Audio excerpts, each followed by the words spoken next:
Hey, what's up everybody? It's Rox and I'm coming to you today with a review. I'm gonna see how far I can get with this.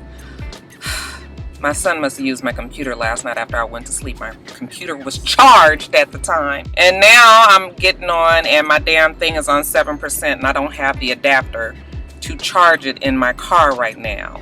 It has the 3-prong plug in it, and my thing in the back only take the 2-prong. Y'all, I'm so fucking irritated. It's on 7%. This is gonna be a real condensed review, you guys. Basketball Wives season 4, episode 6. Let's get to it, shall we? Already getting the damn running on reserve battery power. So fucking annoying. Oh, I tell you, so annoying. Anyway, you guys, so let's see what I can get through. The show, it wasn't much, okay? It was the same as it had been all the rest of the time.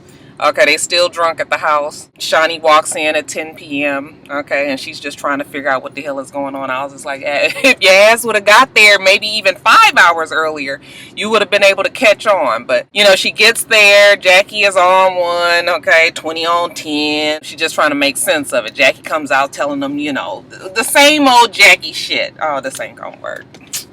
This is not gonna work. I'm so fucking. Alright, you guys, we are going to try this again. This damn computer. I just so happened to be by an Office Depot. And so it froze. I don't know if you guys could see it, but it froze. I'll be able to tell when I edit it. But it froze. Okay, because the fucking battery was about to run out. That damn Joseph. I bet you he won't catch my ass slipping again. He ain't using my damn computer. Go steal your daddy computer. He can shit. Anyway, let me start over. So it starts where it ended last week, which was with everybody drunk at the house in Santa Barbara. Okay, Shawnee walks in at 10 p.m. She just sort of like trying to catch up with what's going on, and Megan kind of gives her the 411 on who dropped kick who.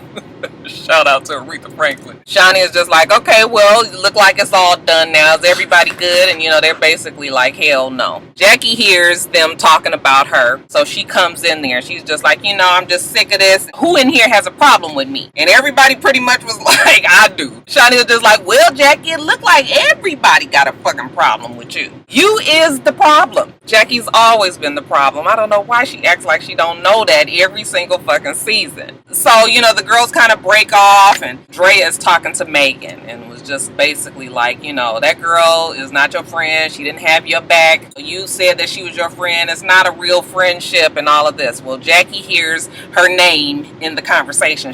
She comes back again. She like a fucking herpy. That bitch just won't go no fucking where. So she comes back in there. It was like she hears her name and of course she confronts Megan and Megan was just like, get out of my face. You know, Megan at this point is, I think everybody is really just tired because the turn up is just entirely too crunk at this time. So Megan is arguing back and forth with Jackie. Jackie doesn't like what she's saying, okay, and she spits at her. I didn't even see the spit come out, but evidently she spit and it landed on Megan's toe.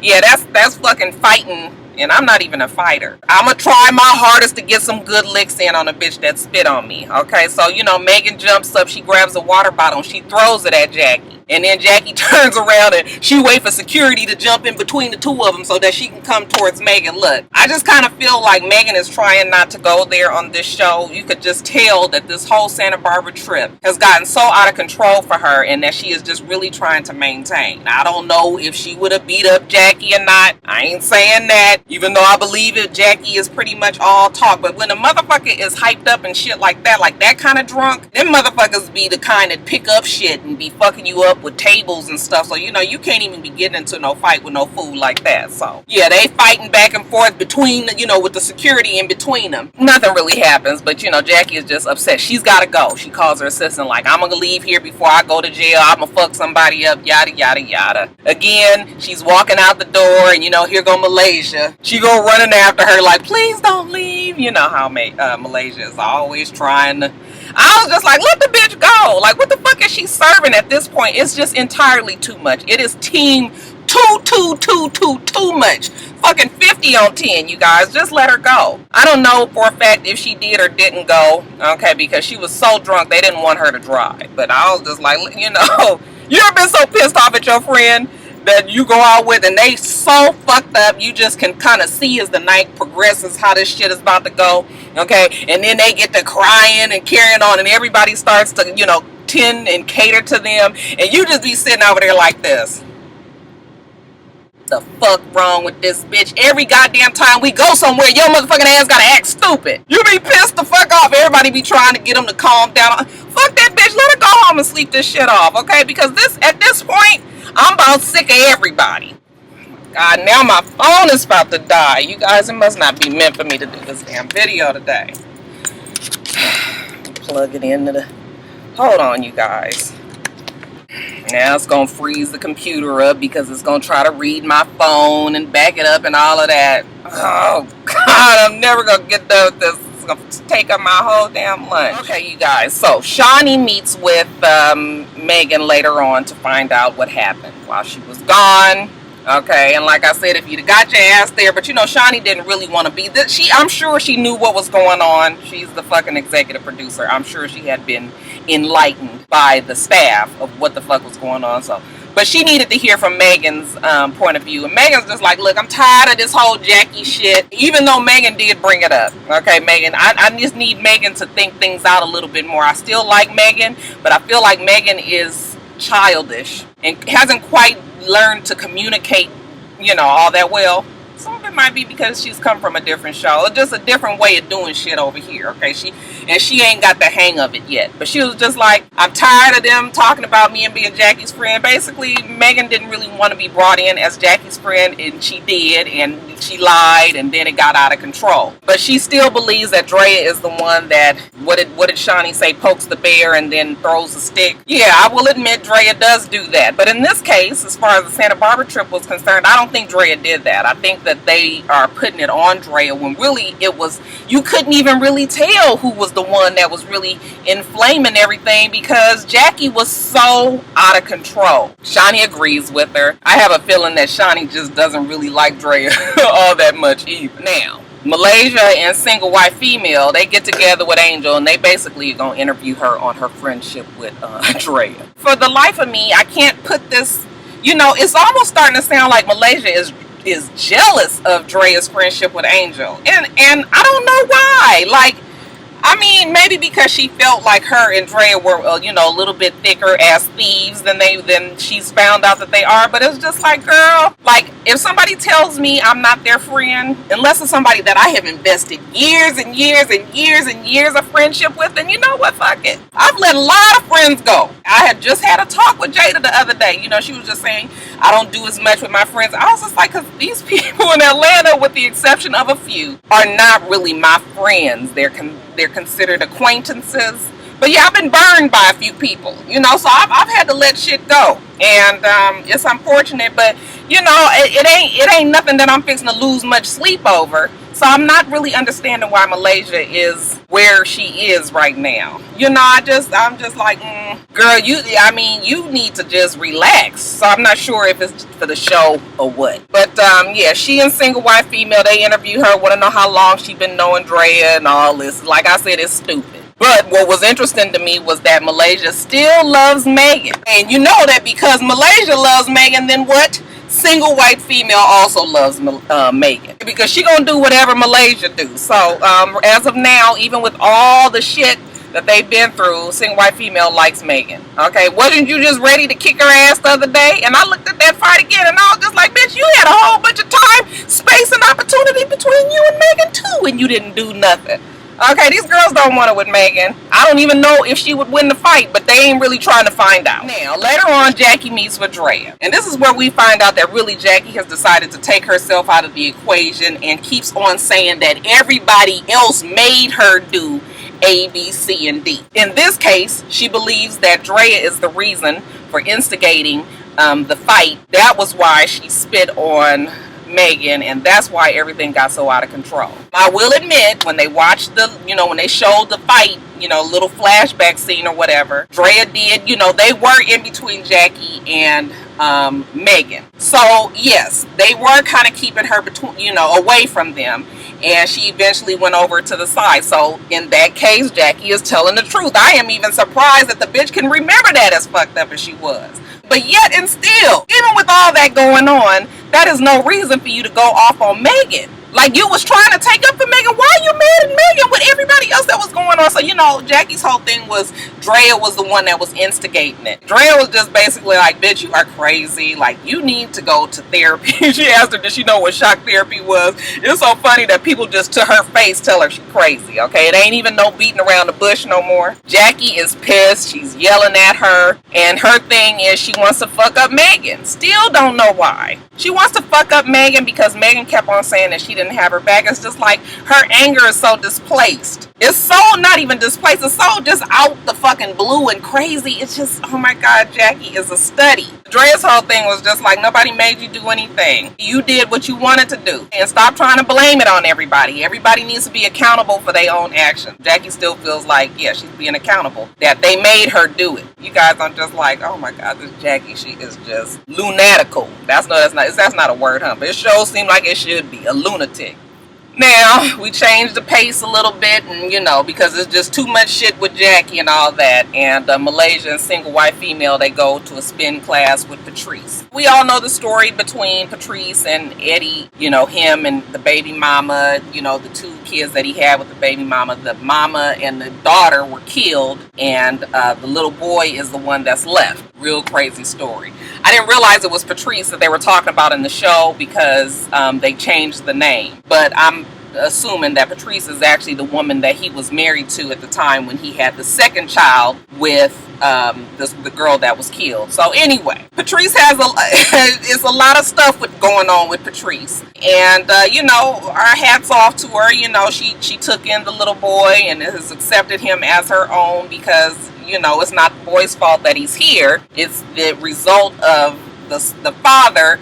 I don't even know if I would call it really cheating because he was with the daughter, with the girl first, and then, you know, he was, you know, it was just a lot of lying and deceitfulness. I don't know if these women knew about each other. You know, it's just kind of hard to tell, you know, just watching it for an hour on TV One. So yeah, you know, our hats off for Patrice, but then you also have to kind of say, like, well, did she really have a choice? Because this is his son and the mom is dead, and, you know, if you're going to be the wife, then you're taking the child. But she could have left. And it takes an incredible amount of strength to overlook the indiscretions of your husband and accept a child that was conceived through whatever the fuck it was, okay?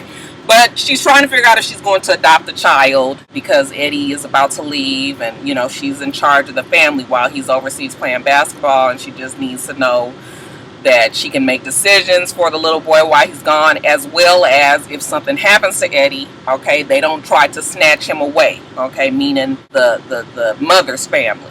I'm assuming. I'm just surprised that they're on a show like this. I guess it's probably to bring some positivity to the name, because Eddie and Patrice, you know, when you looked at that TV One the show, it didn't put them in the best light. I'm almost feeling like this show was a way for her to kind of get her side of the story out and maybe to change the focus of the murder and the infidelity, the cheating, the lies that he told and all that, and just kind of see them a little differently, because you guys know that these reality shows can actually get a lot of people to try to rewrite history. So that's it. The girls just tell her, you know, that she's just an awesome person for putting up with what she has and, you know, going through what she did, you know, and they just have a special kind of love in their heart for her because she stuck it out. Single White Female has one foot out the door, and Malaysia is completely done. So that is Patrice's little story. Now Jackie goes out with Doug to do some working out, okay, because even though she told us that Doug loves her big fat ass, Jackie's not even fat. She's just like middle-aged black woman shape, you know, just little full in the middle. You know, Jackie's problem is that she wears clothes that accentuates the not so flattering parts of her body. She's a beautiful woman. Jackie is very pretty, okay, but she just do a little bit, you know, she kind of stuck in that baby fat mode. You know, you just see people with baby fat on, you know, the shit be real grabbed up and too tight. You be like, bitch, you was almost 50 fucking years old. You don't need to wear baby fat, Rockaware, House of Darion, None of that. She tells Doug, they made me spit on that bitch. They instigated and pissed me off and made me mad, and you know, I'm just out of control and I'm spitting on bitches. You know, Doug was just like, how many times I have to tell you that there is a way to respond? You definitely should respond if you don't agree with something, but you ain't got to go spitting on motherfuckers. You guys, as much as we tease Doug is good for Jackie because he has an infinite amount of patience with her. You know, you kind of just get this whole zen feeling with Doug. Like, I don't know if Doug is all the way present with that relationship or not, but I still think that Doug is good because even though she might not take heed to exactly what he says, I think because of the fact that he is around, that the bitch ain't did worse than, you know, ended up in jail or some shit like that. So maybe Doug has helped Jackie in some kind of way. I'd like to think that he has. They've been married so long, but I don't envy the job that Doug has to try to be with his wife. And you know, it's a lot of like how a lot of men get when they have overbearing wives. You know, they just kind of just be like, that's my wife, that's how she is, and they just don't even try to argue or put forth no fight or nothing. He tells her that, you know, you need to get control of yourself, okay? I mean, ain't no bitch that you ain't fucking should be making you this mad. I'm the only bitch that should make you this mad. And she was just like, you're right, okay? So at that moment, I thought that maybe Doug had then got through to Jackie. That's what you would think, right? So the last scene, Jackie goes to meet with single white female. And single white female is late. Jackie, she's had the opportunity to sit there and throw back a whole bunch of fucking drinks. And so she's gotten more and more agitated as time has gone on. I hate sitting and waiting for motherfuckers to. So I would have been upset too. But you know that you can't be late to things with Jackie because if there's alcohol there, she is going to drink it. And then the shit is going to get out of control. So Malaysia, they so much remind me of each other, I'm trying to call her Malaysia. Single white female gets there. Jackie's already pissed. Like, I'm just going to get to this because you late. We got this shit coming up in 3 weeks. You haven't been accepting my calls. The phone just rings and rings. Are you avoiding me? Have you blocked me? And single white female was like, I ain't never even got a call from you. No, you not blocked. Jackie was just like, well, this thing is 3 weeks away and we haven't been talking. Single white female was just like, look, you're drunk. Can't nobody really talk business with you when you're this way. I don't even know what you want from me, okay? And Jackie was just like, well, I'm just mad because you guys instigated a fight and made me spit on that girl and said I wasn't there for her. And, you know, single white female was just like, you were gone. You were in the corner, okay? Like I said, single white female might not even have known what was going on. It was so fucking chaotic. I mean, all that we know in the end result was that Jackie was over there. But like I said, this shit shouldn't be making Jackie that mad because everybody ain't co-signing on what the hell she says. So single white female was just like, bitch, you was gonna let that bitch get jumped. Jackie was just like, look, don't do me. I'm the bitch that you want to be in a clique with. I'm rich, bitch. I own businesses and this, that, and the other. And you guys want to be me. She was all rah, sis, boom, bah, Team Jackie. And it's funny that she always goes there because I think that's the only thing that she really, really has. Nobody is denying that Jackie and Doug don't have a lot of money. They should. They've been NBA players and, you know, he retired and all of that. But, you know, when a motherfucker only has their finances to fall back on and be throwing that in their face, you know, I own 9 Rolexes. Okay, I have rings and all that bitch, but then the fucking diamond fall out. I was just like, I'm gonna need you to reach out to my jeweler in LA, okay, B&F Jewelry, because your fucking ring stone should not fall out. And if the motherfucker fall out, then that is a damn problem. Your prongs is wrong. It was ordered from God, okay, for the damn thing to come down. This is man next to me. He is really confused why I'm in this car. He just keeps looking over and see if he's gonna look back over at me again. You gonna look back over, Mr. Man? Nope, he's not looking. He just sat there and looked at me for like a long time, and I guess he decided he ain't gonna do it again. So yeah, the stone falls out, and you know, Jackie's like, I don't care. That's that. It's still my diamond. Single white female just sitting there like, this bitch is really crazy. I just really want them to do a better job of getting extras that's at least going to react to what's going on. You got two black women fighting in the middle of a damn restaurant in the middle of the day and ain't nobody turning around. You got a picture of a lady in the background. Not a picture, but the video. The video of the lady in the background, she's on the phone, you know, with her friend, like showing her something like, look girl, so. I said, bitch, you know, you see these two niggas up here fighting, you better get the fuck out the way. So it gets more and more disrespectful. You know, Jackie is calling her a bitch and saying all kind of things. And, you know, single white female was like, look, I ain't come here for this. You got one more time to call me bitch.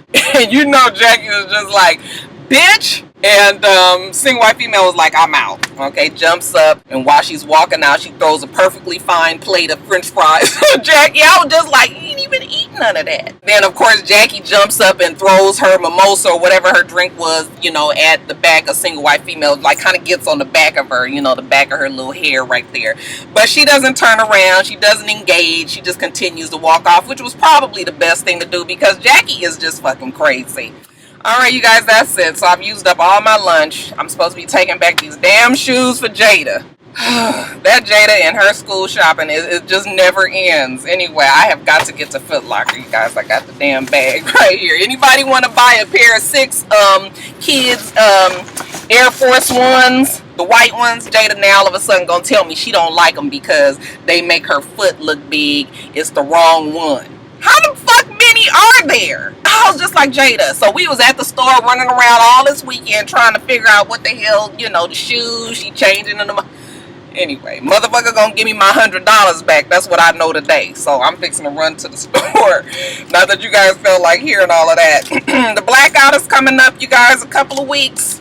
And I get to meet all my rock stars. I'm so excited. I can't wait to meet everybody. And then, of course, my Sheer Lux event out in Dallas a couple of weeks after the damn blackout, you guys. So, yeah, I hope everybody is making preparations to come to all of the stone cold grooveness that we got going on in September. Let me get off of here, you guys. Make sure that you rate, comment, and subscribe to the channel. I'm itsrox. The channel is for itsrox, and everything else I do will be in the bottom bar. All right. So I hope that you have a wonderful, wonderful rest of your day, and I plan on doing the same. Until next time, rock stars. Bye.